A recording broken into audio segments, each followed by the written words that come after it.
This channel does not promote any violent, harmful, or illegal activities. All content provided by this channel is meant for an educational purpose only. UEM Jaipur is a perfect target for prospective students aspiring for good jobs, good education with future-ready skills.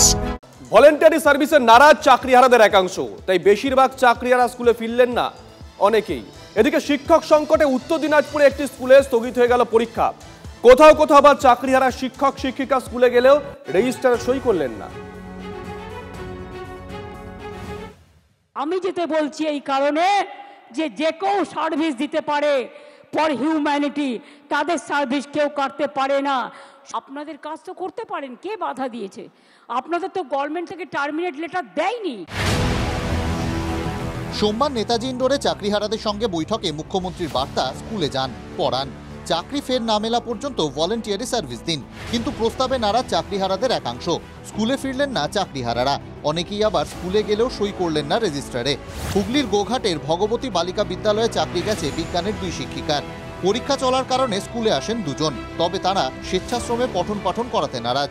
আমার ছেলে মেয়েদেরকে আমি পড়াতে পারি, আমি মুখ্যমন্ত্রীর ওই দানটা কিন্তু তাহলে নিতে পারবো না, সেটা আমার নিজের দিক থেকেই বলছি। আমার স্বামী চাকরি করেনি, আমি ঘরের একমাত্র উপার্জন। ভলেন্টারি সার্ভিস নয়, পূর্বের চাকরিটাতে আমরা একই বেতনে একই সম্মানে ফিরে যেতে চাই। ওটা যদি উনি আমাদের জন্য করতে পারেন তাহলেই আমরা রাজি। গার্ড দেওয়াটা তবু হয়ে যাচ্ছে, কিন্তু পরবর্তী ক্ষেত্রে আমাদের বিশেষ করে তো আমাদের সায়েন্সের 2 জন, সায়েন্সের ক্লাসগুলো আমাদের চালাতে খুবই অসুবিধা হবে। শিক্ষক সংকটে পরীক্ষা স্থগিত। সুপ্রিম কোর্টের নির্দেশে চাকরি বাতিল হয়েছে স্কুলের 9 জন শিক্ষকের। শিক্ষকের অভাবে বাধ্য হয়ে পরীক্ষা স্থগিত করে স্কুল কর্তৃপক্ষ। উত্তর দিনাজপুরের গোয়ালপুকুরের 1 নম্বর ব্লকের গোয়াগা হাই স্কুলের ঘটনা।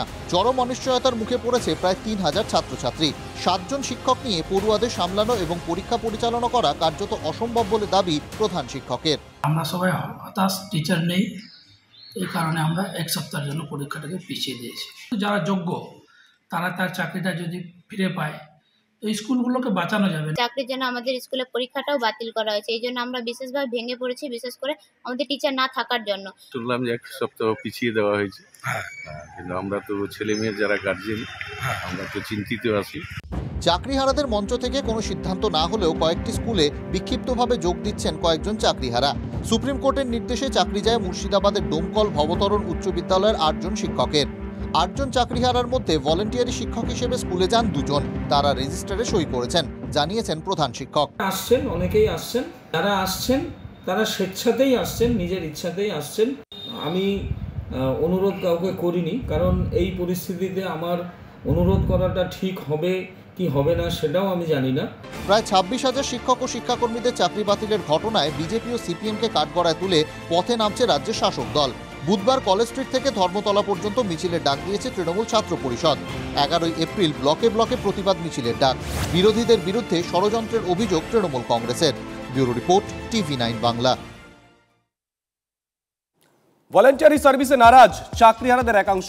নেতাজি ইন্ডোরে চাকরিহারাদের সঙ্গে বৈঠকে মুখ্যমন্ত্রীর বার্তার পরও স্কুলে ফেরেননি সাগরের সুন্দরবন জনকল্যাণ সংঘ বিদ্যানিকেতনের 9 জন শিক্ষক। এই স্কুলের শিক্ষাকর্মী মিলিয়ে 11 জন চাকরিহারা। 2 জন শিক্ষক সুপ্রিম নির্দেশের পরেও নিয়মিত স্কুলে আসছেন। স্কুলে পড়ুয়ার সংখ্যা 1400। এতজন শিক্ষকের একসঙ্গে চাকরি চলে যাওয়ায় পঠন পাঠন স্বাভাবিক রাখা রীতিমতন চ্যালেঞ্জ। স্কুলের ভরসা এখন পার্ট টাইম শিক্ষকরা।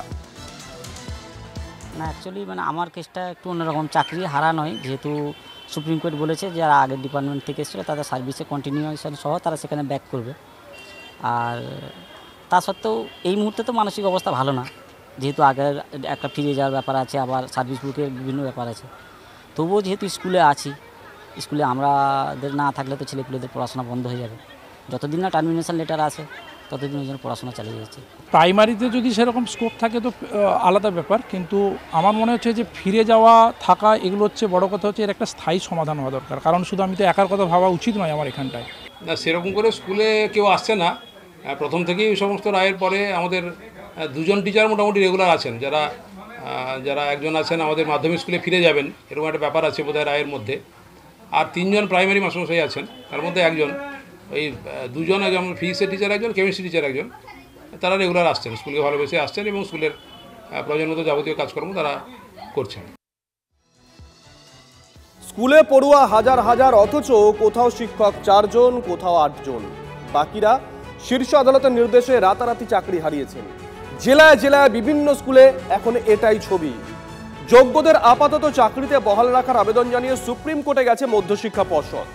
বেশ কয়েকটি স্কুলের দুর্দশার কথা তারা উদাহরণ হিসেবে তুলে ধরেছে। সেই স্কুলগুলো ঘুরে দেখেছি আমরা TV9 বাংলা। সুপ্রিম কোর্টের নির্দেশে এক ধাক্কায় চাকরি গেছে প্রায় 26,000 লোকের। কোনো কোনো স্কুলে একসঙ্গে অধিকাংশ শিক্ষক শিক্ষাকর্মী চাকরি হারা। এভাবে চলবে কি করে? স্কুল পড়ুয়াদের অসুবিধার কথা উল্লেখ করে সুপ্রিম কোর্টে আবেদন জানিয়েছে মধ্যশিক্ষা পর্ষদ। বর্তমান শিক্ষাবর্ষ বা নতুন নিয়োগ না হওয়া পর্যন্ত যোগ্যদের চাকরিতে বহাল রাখার আবেদন জানানো হয়। মোট 16টি স্কুলে বেআব্রু দশা উদাহরণ হিসেবে তুলে ধরে পর্ষদ। কি অবস্থায় আছে স্কুলগুলো? খোঁজ করল TV9 বাংলা। এই স্কুলে 27 জন শিক্ষিকা, তার মধ্যে চাকরি গেছে 19 জন শিক্ষিকার। চাকরি খুঁয়েছেন 2 শিক্ষাকর্মী, অর্থাৎ একই স্কুলে 21 জন চাকরি হারা। এখন স্কুলে 8 জন শিক্ষিকা আছেন। এদিকে স্কুলের ছাত্রী প্রায় 5,500। এমনিতেই অজস্র শিক্ষক পদ খালি পড়ে আছে, তার উপরে এক ধাক্কায় এতজনের চাকরি গেল। তাদের মধ্যে কে যোগ্য কে অযোগ্য জানার কোনো উপায় নেই। ফলে ঘোর দুশ্চিন্তায় স্কুল কর্তৃপক্ষ। পরিস্থিতি সামাল দিতে অতিথি শিক্ষক নিয়োগ করা হয় স্কুলে। 6 জন গেস্ট টিচার নিয়োগ করল ধুলিয়ান বালিকা বিদ্যালয়। মাসে 3,000 টাকা করে ভাতা দেওয়া হবে। স্কুলের উন্নয়ন তহবিল থেকে দেওয়া হবে এই ভাতা। অতিথি শিক্ষকের ভাতা 100 দিনের কাজের মজুরির থেকেও কম। কিন্তু তাতেই বা কতদিন অবস্থা সামাল দেওয়া যাবে? উত্তর খুঁজছেন ভারপ্রাপ্ত প্রধান শিক্ষিকা। বিধ্বস্ত, মর্মাহত এবং একেবারেই ভেঙে পড়েছি যে কিভাবে স্কুল চলবে। প্রায় 5,400 স্টুডেন্ট, এমনিতে টিচার ক্রাইসিস ছিল। 27 জন টিচার থাকার পরেও আমার 44খানা ভ্যাকেন্ট পোস্ট ছিল। উপায় না থেকে আমি কিছু 6 জন টিচারকে ক্যাজুয়ালি নিয়োগ করেছি। ভ্যাকেন্সি যেহেতু খালি ছিল, তাই বিভিন্ন সময় বিভিন্ন মেয়েরা ডকুমেন্ট সাবমিট করে, সেই ডকুমেন্ট সাবমিট করার বেসিসেই আমি নিয়েছি। কেমন লাগছে স্কুলে? নতুন স্কুল ভালোই লাগছে। আচ্ছা, কি দিবে না দিবে কোনো কথা হয়নি। মধ্যশিক্ষা পর্ষদের দেওয়া তালিকায় আরও একটি বিদ্যালয় বানারহাট হাই স্কুল, সেখানেও পৌঁছে গেছিলাম আমরা। এই স্কুলে চাকরি হারিয়েছেন 14 জন। চাকরি হারা 11 জন শিক্ষিকা ও 3 জন শিক্ষাকর্মী। অঙ্ক, পদার্থবিদ্যা, অর্থনীতির কোনো শিক্ষিকাই এখন স্কুলে নেই। এদিন গিয়ে দেখা গেল খা খা করছে স্কুল চত্বর। পড়ুয়াদের ভবিষ্যৎ নিয়ে বাড়ছে দুশ্চিন্তা। কৌশিক ঘোষ ও রনি চৌধুরীর রিপোর্ট, TV9 বাংলা। একবার ভেবে দেখুন তো, যারা মাথার ঘাম পায়ে ফেলেছে, যারা পড়াশোনা করেছে, স্বপ্ন দেখেছে, কষ্ট করে পরীক্ষা দিয়েছে, চাকরি পেয়েছে, যাদের আজকে এই মুহূর্তে স্কুলে থাকার কথা, তারা রাস্তায় নেমে আসছে খোলা আকাশের নিচে। কেউ কেউ চলে যাচ্ছেন ডিআই অফিসে, গিয়ে তালা দিচ্ছেন, রাস্তায় টায়ার জ্বালিয়ে বিক্ষোভ দেখাচ্ছেন। পশ্চিম মেদিনীপুরের ছবি।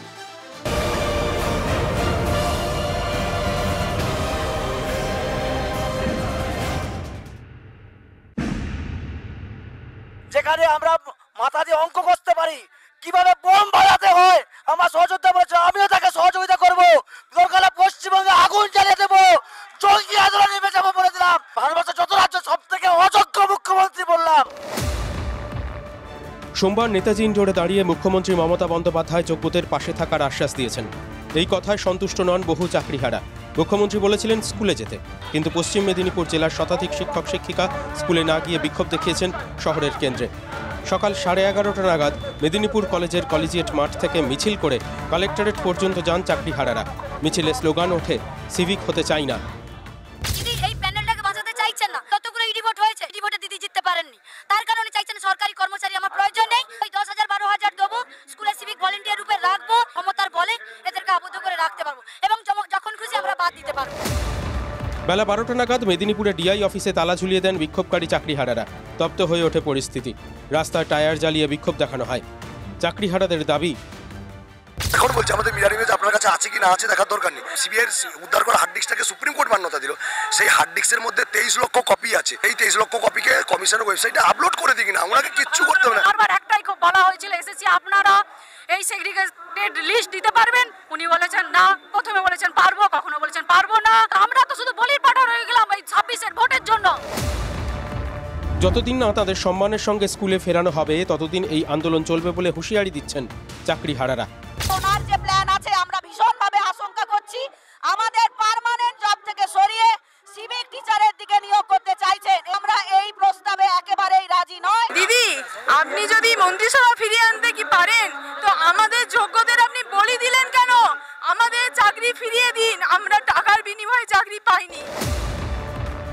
মেদিনীপুরের এই বিক্ষোভ সংক্রমণের মতো ছড়াবে না তো রাজ্য জুড়ে?